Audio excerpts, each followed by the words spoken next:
Hello students, आज हम लोग स्केलर प्रोडक्ट और बोल सकते हैं कि डॉट प्रोडक्ट ऑफ वेक्टर के बारे में पढ़ेंगे। ठीक है, इसमें क्या करना है हमको, इसमें ये करना है कि अगर कोई दो हमारे पास में वेक्टर है और उसका हम डॉट प्रोडक्ट करें तो जो जो वेक्टर है उसका प्रोडक्ट जो कर रहे हैं हम, उसकी जो फाइनल क्वांटिटी है वो क्या होगी, स्केलर होगी। और इसी के बारे में हम लोग इस वीडियो में आज पढ़ेंगे। वैसे तो ये जो हम लोग वीडियो बना रहे हैं थोड़ा मैथमेटिकल टर्म्स रहेंगे, ज़्यादा फिजिक्स से थोड़ा सा हट के रहेगा। ठीक है, तो चलिए स्टार्ट करते हैं अपने इस वीडियो को। तो आज का हमारा टॉपिक है स्केलर प्रोडक्ट और dot product of two vectors. ठीक है, तो देखिए हमको क्या करना है, दो वेक्टर्स लेने हैं। सबसे पहले समझिए, देखिए हमारे पास में एक वेक्टर ये हो गया और ये एक वेक्टर हो गया। इसका नाम ए दे दीजिए और इसका नाम बी दे दीजिए। ठीक है, अब इन दोनों का अगर मैं डॉट प्रोडक्ट करूं तो जो मेरी वैल्यू आती है ए डॉट बी प्रोडक्ट की वैल्यू जो आती है वो होती है ए बी कॉस थीटा। ठीक है, अब ऐसा क्यों है, देखिए बहुत सिंपल सा है। अभी मैं इसको ए कॉस थीटा के टर्म पे भी बना के दिखाता हूं आपको। ठीक है, और बी कॉस थीटा के टर्म पे भी आपको बना के दिखाता हूं। ठीक है, देखिए कैसे बनाया जाता है। अब ये बी है और ये ए वेक्टर है, तो यहां से एक परपेंडिकुलर ऐसे ड्रॉ कर दीजिए। ठीक है, अब होगा क्या, इससे ये होता है कि जो ये परपेंडिकुलर हो गया तो ये ए जो कंपोनेंट है ये सिर्फ और सिर्फ ए ही रहने वाला है। ठीक है, इसके कंपोनेंट्स ब्रेक नहीं होंगे। तो ब्रेक किसके होंगे, ब्रेक होंगे इसके, ये और ये, इन दोनों के कंपोनेंट ब्रेक हो जाएंगे। ठीक है, तो मैं बोलता हूं कि जो बी वाला है वो ए के टर्म्स में कितना हो सकता है। फिर समझिए, बी वाला जो वेक्टर है वो ए के टर्म्स में कितना हो सकता है, तो इस वाली वैल्यू को लिया जाएगा। ठीक है, ए के लिए खाली, क्योंकि ए इस साइड है और बी का कंपोनेंट ये वाला भी इसी साइड में है। ठीक है, तो इसको कैसे लिख सकता हूं मैं, बी कॉस थीटा लिख सकता हूं मैं। देखिए थीटा हमारे पास में कहाँ है, यहां है, तो सामने वाला क्या होता है साइन और नीचे वाला क्या होता है कॉस, तो मैं लिख सकता हूं बी कॉस थीटा। इसको ऐसे लिखा जाता है। ठीक है, मैथमेटिकल रूल्स लगाएंगे अगर हम तो अब देखिए ये दोनों के दोनों एक लाइन में हो गए, ये भी हो गया और ये भी हो गया। ठीक है, इसका डायरेक्शन सिर्फ और सिर्फ इधर ही है, ये बी है। देखिए A dot B cos theta, इस तरीके से इसको लिखा जा सकता है। बहुत ही सिंपल सा है। देखिए अब इसको मैं ए कॉस थीटा के टर्म पे बना के बताता हूं आपको। ठीक है, देखिए इसका मतलब इसको ऐसे बना सकते हैं। ठीक है ना, ये वाला जो लाइन है ये बी साइन थीटा है और इसको अगर आप पैरेललोग्राम लगाएंगे तो ये भी आपका बी साइन थीटा बन जाता है। ठीक है, अभी देखिए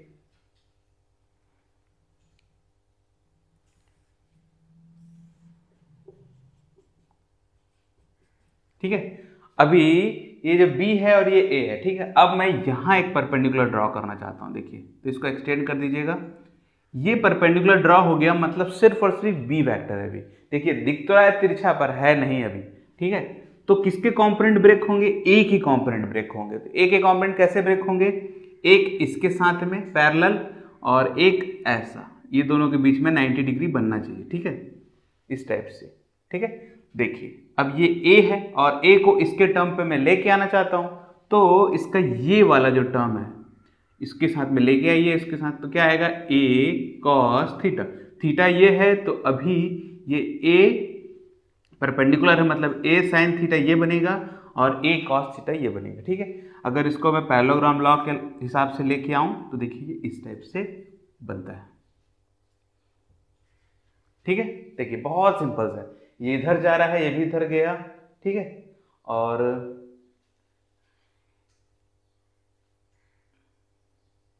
ये इधर आया। ठीक है, बहुत सिंपल सा है।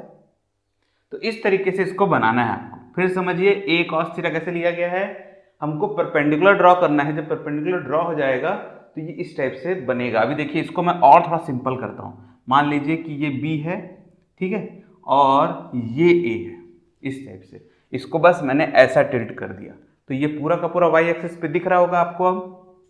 ठीक है, और यहां से एक परपेंडिकुलर ड्रॉ कर दिया मैंने इस पे। ठीक है, ये परपेंडिकुलर है, ठीक है, ये वाला नहीं है, इसको थोड़ा सा अच्छे से बनाते हैं ये, ठीक है।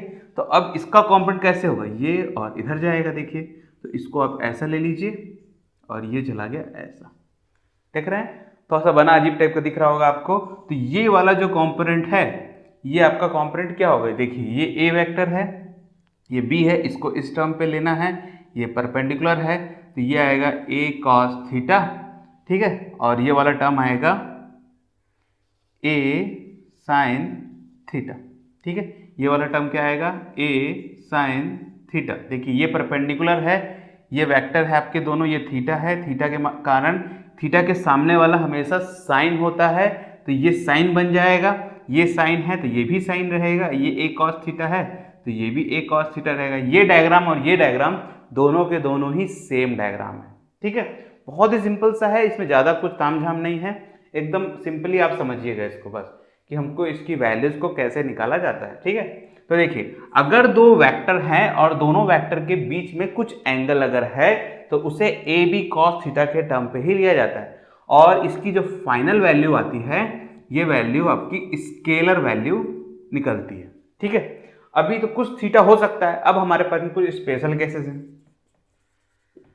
स्पेशल केस में क्या है, पहला थीटा जो हो सकता है वो 90 डिग्री हो सकता है पहला, ठीक है, मतलब कि जो ए वेक्टर है और जो बी वेक्टर है दोनों के दोनों एक दूसरे के परपेंडिकुलर हो सकते हैं।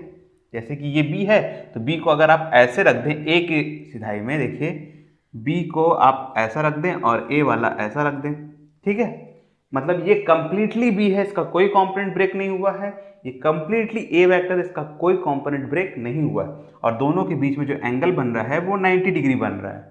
तो इसकी जो फाइनल वैल्यू आएगी वो कितनी आएगी, ए डॉट बी, तो ए बी कॉस 90, कॉस 90 की वैल्यू होती है 0, तो हमारी जो फाइनल वैल्यू आएगी वो कितनी आएगी, 0, ठीक है। तो डॉट प्रोडक्ट में क्या होता है, डॉट प्रोडक्ट में अगर दोनों एंगल एक दूसरे के परपेंडिकुलर में हैं, ठीक है, तो इसका जो आंसर है, फाइनल आंसर, ठीक है, वो कितना होगा, 0। इसको आप और एक एग्जांपल के थ्रू समझिए। मान लीजिए, देखिए वर्क डन इक्वल टू होता है फोर्स इनटू डिस्प्लेसमेंट, ठीक है, फोर्स भी वेक्टर है और डिस्प्लेसमेंट भी वेक्टर है, और दोनों का जो प्रोडक्ट होता है वो होता है वर्क डन, ठीक है। अब मान लीजिए कि मेरे को यहाँ पास में एक सिल्ली रखी गई है और इसका डिस्प्लेसमेंट इस साइड कराना है, बट फोर्स में ऐसा परपेंडिकुलर लगा रहा हूं इस पे, तो क्या ये ऑब्जेक्ट मूव करेगा, ये ऑब्जेक्ट मूव नहीं करेगा। और अगर ये ऑब्जेक्ट मूव नहीं किया मान लीजिए, तो वर्क डन कितना कहलाएगा, तो वर्क डन कितना कहलाता है, 0। इसी का रिलेशन आप इससे जोड़ सकते हैं, ठीक है, कि दोनों एक दूसरे के परपेंडिकुलर हैं, तो मेरा आंसर कितना आएगा, मेरा आंसर 0 आएगा। समझ रहे हैं बात को, ठीक। अभी देखिए दूसरा स्पेशल केस क्या है, स्पेशल केस दूसरा है 90 थीटा इक्वल टू 0, इसी के साथ रिलेट करके देखिएगा इसको, बहुत ही सिंपल सा है, ए डॉट बी, ठीक है, तो ए बी कॉस 0, तो कॉस 0 1 होता है, मतलब ए और बी, इसका मतलब क्या है कि ये ऑब्जेक्ट है जिसका डिस्प्लेसमेंट इधर मुझे कराना है, और फोर्स भी मैं इधर ही लगा दिया हूं, देखिए इस टाइप से फोर्स भी मैं इधर लगाया तो डिस्प्लेसमेंट भी इधर ही गया, मतलब हमारा वर्क डन मैक्सिमम हुआ है, क्योंकि जिस साइड डिस्प्लेसमेंट करा रहा हूं उसी साइड मेरा फोर्स भी लगा रहा हूं मैं, ठीक है। तो मैक्सिमम डिस्प्लेसमेंट क्या होगा, जब थीटा इक्वल टू 0 रहेगा। अब थीटा धीरे धीरे जैसे जैसे 90 की तरफ बढ़ेगा वैसे वैसे मेरा वर्क डन कम होता जाएगा, और जैसे ही 90 पे पहुंचूंगा तो कंप्लीटली 0 हो जाएगा, ठीक है। इसको आप सिंपल तरीके से और समझ सकते हैं कि एक कैरेट इस टाइप से रखा हुआ है, अगर आप ऐसे सीधा परपेंडिकुलर जैसे ढकेलते हैं, ठीक है, तो आपका बॉडी जो कैरेट है वो इजिली मूव हो सकता है, या फिर आप कोई टेबल ले लीजिए, अब आप फोर्स लगा रहे हैं इस टाइप से ऊपर लगा रहे हैं या फिर ऐसे नीचे लगा रहे हैं, तो आपका ऑब्जेक्ट जो है उस पर आप जो फोर्स लगा रहे हैं वो कंप्लीटली नहीं लग पाएगा। अब जब कंप्लीटली नहीं लगेगा तो क्या जो टेबल है वो मूव हो पाएगा, अच्छे से नहीं हो पाएगा, ठीक है, मतलब उतना वर्क डन नहीं होगा जितना होना चाहिए, ठीक है। तो ये दो स्पेशल केस थे। तीसरा स्पेशल केस एक और है कि थीटा को अगर मैं 180 डिग्री ले लेता हूं मान लीजिए, ठीक है। अब देखिए थीटा 180 डिग्री कितना होगा, ए डॉट बी का होगा ए बी कॉस 180 डिग्री, ठीक है। अब 180 डिग्री मतलब माइनस ए बी, मतलब कि इसको ऐसा समझिए, ये आपका कैरेट है, डिस्प्लेसमेंट आप इधर चाहते हैं, सॉरी फोर्स आप इधर लगा रहे हैं और डिस्प्लेसमेंट आपका इधर हो गया, ठीक है। अब जब ऐसा हो जाता है तो हमारा जो प्रोडक्ट है वो कैसा होगा, नेगेटिव वर्क डन। मतलब मैं तो चाहता था फोर्स जिधर लगाऊंगा उधर ही अगर डिस्प्लेसमेंट हो गया तो पॉजिटिव वर्क डन, और अगर मैं फोर्स इधर लगाया और डिस्प्लेसमेंट इधर हो गया तो क्या होगा, तो हमारा नेगेटिव, ठीक है, क्या होगा, नेगेटिव डिस्प्लेसमेंट, आपका नेगेटिव वर्क डन होगा। ऐसा होता है, मान लीजिए कि आप कोई चीज ऊपर में ऐसे ढकेल रहे हैं, ठीक है, और कोशिश तो कर रहे हैं कि आप उसको रोक पाए, पर आप उसको रोक नहीं पा रहे हैं, तो फोर्स आपने ऊपर लगाया, अब जो कोई ऑब्जेक्ट है वो नीचे अगर आ रही है तो वो ऑब्जेक्ट तो नीचे आ रहा है, ठीक है, आ रहा है कि नहीं आ रहा है, आपने फोर्स ऊपर लगा रहे हैं पर वो रुक नहीं रहा है, तो जब ऑब्जेक्ट नीचे आ रहा है और आप फोर्स लगा रहे हैं तो इसका मतलब क्या है, इसका मतलब ये है कि वो नेगेटिव वर्क डन है। इसको आप एक और तरीके से समझ सकते हैं, मान लीजिए कि उधर से कोई गाड़ी आ रही है और आप उसको रोकने की कोशिश कर रहे हैं, आप फोर्स उधर लगा रहे हैं, ठीक है, अब गाड़ी आ रही है, आप फोर्स लगा के उसको रोकने की कोशिश कर रहे हैं, बट आप फोर्स उधर लगा रहे हैं और गाड़ी आपको इधर ढकेल दे रही है,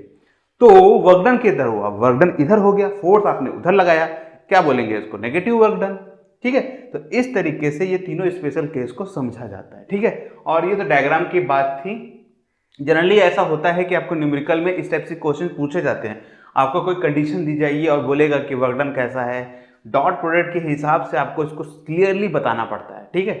तो बहुत सारे क्वेश्चंस आप जब बुक से करेंगे तो आपको ऑटोमेटिकली और रफली आइडिया हो जाएगा कि ये कैसे वर्क करता है। वैसे तो बेस्ट एग्जांपल था इसके लिए ये कि इसको इसी तरीके से समझा जाता है, ठीक है।